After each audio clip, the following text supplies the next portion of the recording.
How are you meant to win card games? Go on then. I'm leaving long pauses so you can answer. Are you meant to take your prize cards? Drop life to 0? Deck them out? Oh, that's right. There are multiple ways to win.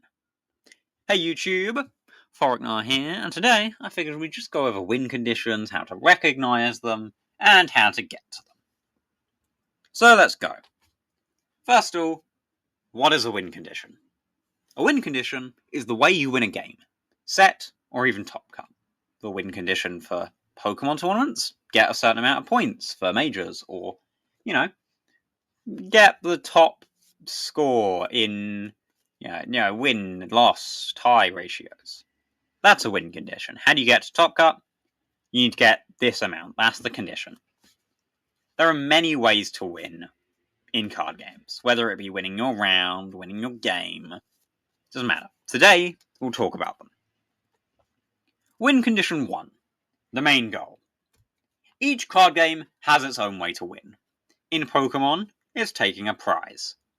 Specifically, 6. In Vanguard, deal 6 damage. Yu-Gi-Oh! And Magic, reduce life to 0. I call this the primary goal. It is the main goal people know of, and the easiest to do. But each game has its own way.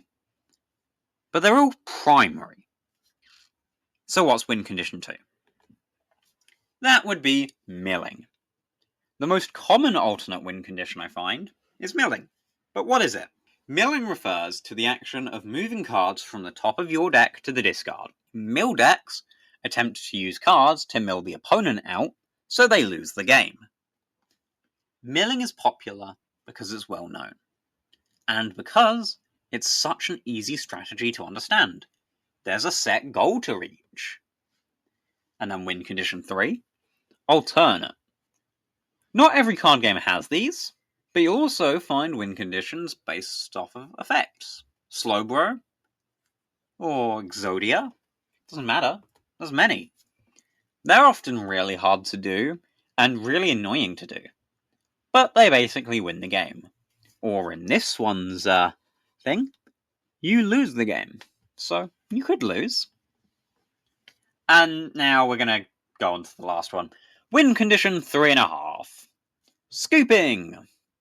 Technically a win condition. But why? Scooping occurs when the opponent no longer wants to play the game. Either it's taking too long, is an unfavoured match, or they just have a bad hand. Many decks want to win. So many players do. So some aim to take control of the board, playing it out and taking control of the pace of the game. I've noticed, in Pokemon especially, winning comes down to scoops and time, not prize cards. You could mill your opponent out. However, most of the time, milling is, not as well in control decks. You do mill the opponent to speed it up, but usually they scoop. And scooping is literally just trying to force a concession or a tie from the opponent. That's it.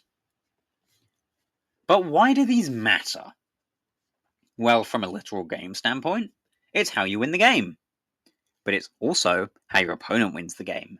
How your opponent plays. If your opponent wants to stall you out with control, why let them get to that point? Why give them the advantage by putting risks onto your board?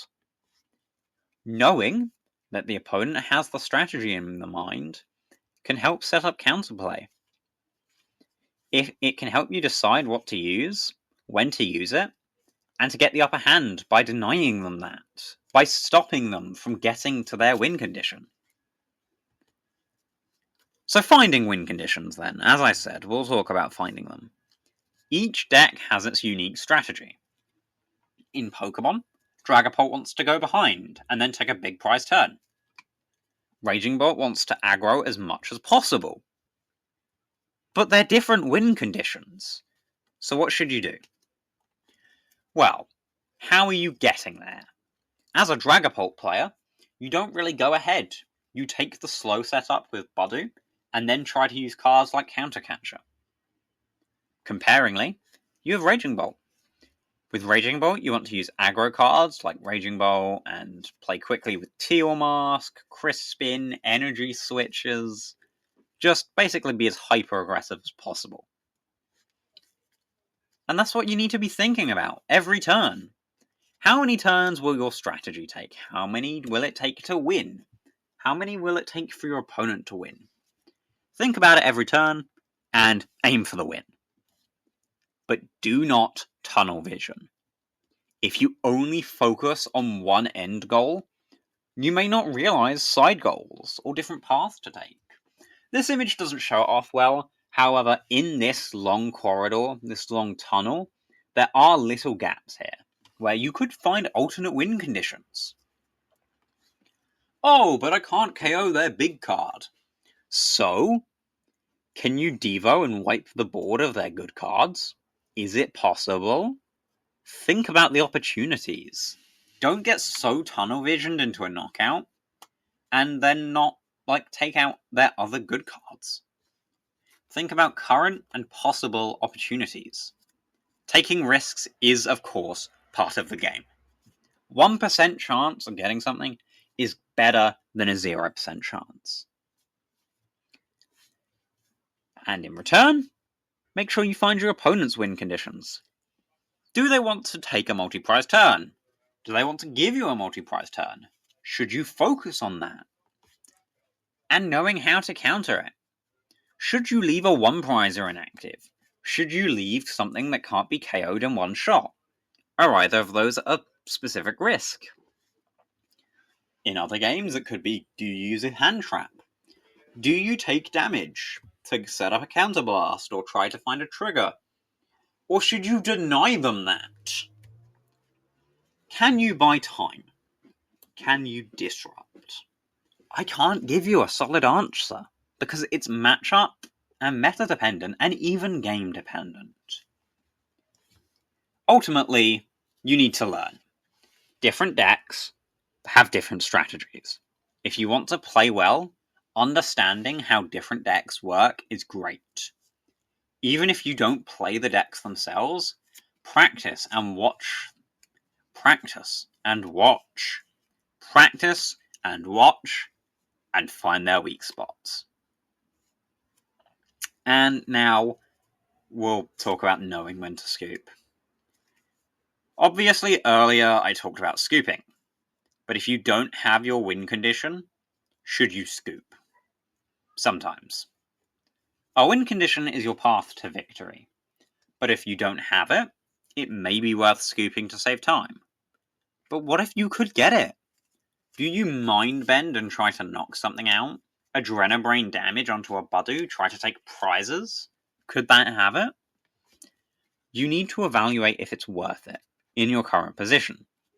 In best of 3 scenarios, if they're definitely gonna win this game, yeah, maybe it's just scoop to get as much time in the next 2 games as possible. But you shouldn't do it every time. Sometimes they might not have it, and it might be worth taking the tie and not risking the loss. It depends on the game and the context. I know that Yu-Gi-Oh! Was having some issues with their time rules, and I don't know that as well. I can't comment on that. But with Pokemon, I think I have a good judgment of whether you should just scoop or not. Do you have it or not? However, if you found this video helpful, please leave a comment and subscribe, and maybe even a like too. Because honestly, finding a win condition is kind of important. You should figure out how to do it, and figure out how to stop it. How to stop your opponent, how to stop yourself from overextending, find how you're going to win. But with that, thank you for watching, I hope you enjoyed, and I will hope you have a good day, night, afternoon, or evening. And I'll see you in the next video. Bye!